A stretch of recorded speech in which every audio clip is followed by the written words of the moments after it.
السلام علیکم ګرانو دوستانو، د ویاړ او خوشحالۍ خبر د افغانستان کرکټ ملي لوبډله په مستقیم ډول 2024 کال شلوريز د نړیوال جام ته لاره پیدا کړه.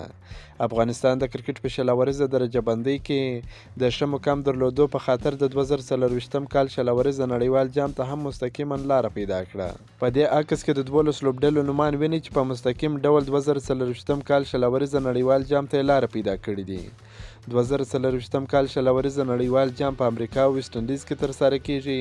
ټولې به پکې 10 لوبډلې ګډون کوي او په 5 ګروپونو به ویشل کیږي.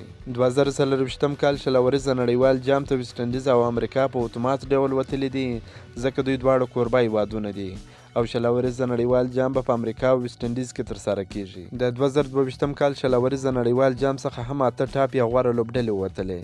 د الف ګروپ څخه نیوزیلند، انګلند، استرالیا او سریلانکا ووتلې. د بی ګروپ څخه انډیا، پاکستان، ساوث افریقا او نیدرلند ووتل. افغانستان او بنگلاديش بیا په شلوريز لوبو کې د ښه مقام درلودلو سره د 2024 کال شلوريز د نړیوال جام ته کوالیفای شوې یا ووتلې. که مو دا ویډیو خوښه سوې در سره لایک کړئ، که په دې چینل کې نوی یاست د چینل هم در سره سبسکرایب کړئ. دا نور تازه معلوماتو لپاره هم زموږ سره اوسئ. تر بلې ویډیو پر د الله په امان.